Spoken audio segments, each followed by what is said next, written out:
अस्सलामुअलैकुम। उम्मीद है आप सब लोग खैर आफियत के साथ होंगे। आज का हमारा टॉपिक है प्लेजरिज्म रिपोर्ट।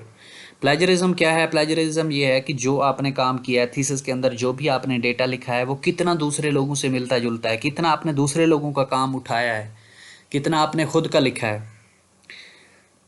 प्लेजरिज्म के अंदर आपका जो प्लेजरिज्म आना चाहिए वो 7 से 8% या इससे कम आना चाहिए। अगर आपका ज़्यादा आएगा तो वो एक्सेप्टेबल नहीं है, वो लोगों से यूनिक नहीं हो पाएगा। क्योंकि हम जो टर्निटिन का सॉफ्टवेयर यूज़ करते हैं प्लेजरिज्म चेक करने के लिए, वो इतना ज़्यादा अच्छा नहीं होता। जो गवर्नमेंट के एम्प्लॉयज़, जो हमारा सुपरवाइज़र है या स्टाफ है या रिसर्च के कोऑर्डिनेटर हैं, उनके पास जो सॉफ्टवेयर होते हैं वो स्ट्रिक्टली प्लेजरिज्म को चेक करते हैं। तो अगर हमारे पास 7% है तो उनके पास 12% 11% आएगी रिपोर्ट। तो आप कोशिश करें कि कम से कम अपने प्लेजरिज्म को रखें।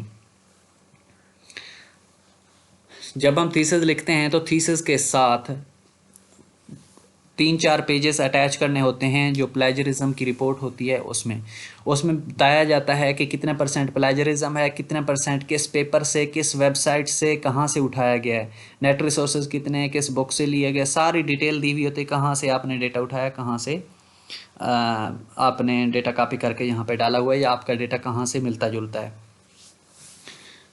अब आपका क्वेश्चन होगा कि जो इंट्रोडक्शन के अंदर भी हम दूसरे लोगों का काम देते हैं, लिटरेचर रिव्यू का पूरा चैप्टर दूसरे लोगों का काम होता है, तो हम कैसे प्लेजरिज्म को कंट्रोल करेंगे?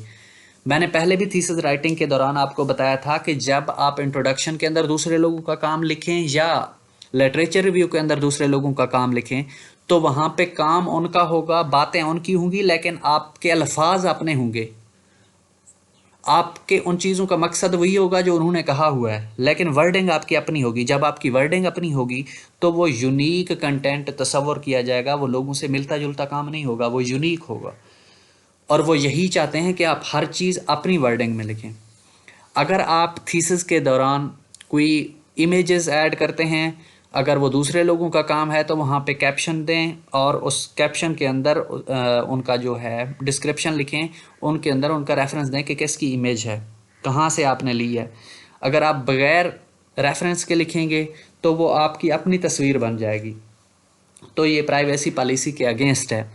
जो भी आप सेंटेंस किसी का लिखें, किसी की कोई बात लिखें, तो उसमें उसका रेफरेंस देना चाहिए।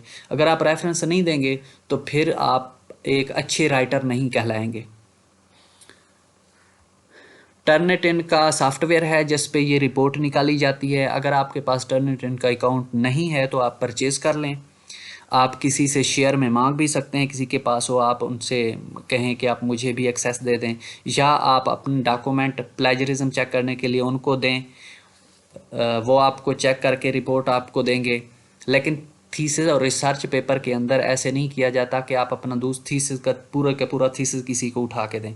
रिसर्च का पेपर रिसर्च वर्क जो है वो बहुत अहम होता है। अगर आपका आइडिया आउट हो गया आपके थीसिस लिखने के दौरान, रिसर्च पेपर क्योंकि कुछ लोग तो पहले लिखते हैं, कुछ लोग बाद में लिखते हैं, तो आपका जो आइडिया है वो आउट हो जाएगा, लोगों को पता चल जाएगा।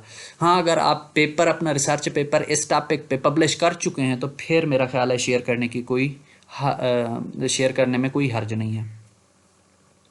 उम्मीद है कि आपको इसके बारे में पता चल गया होगा कि यहाँ पे मज़ीद आप internet sources, publication, student papers, ये कहाँ कहाँ से, और ये भी मैंने यहाँ पे इसको ब्लर कर दिया है क्योंकि ये मैंने किसी और जगह से ये इमेज को उठाया है, तो इस वजह से उनकी प्राइवेसी पॉलिसी जो है उससे बचने के लिए मैंने इस तरह इनको ब्लर कर दिया है।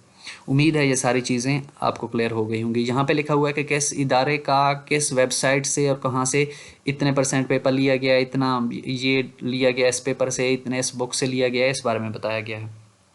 ठीक है, अगर आपका कोई क्वेश्चन है तो आप ज़रूर कमेंट बॉक्स में पूछें, मैं आंसर करने की कोशिश करूँगा। Thank you so much.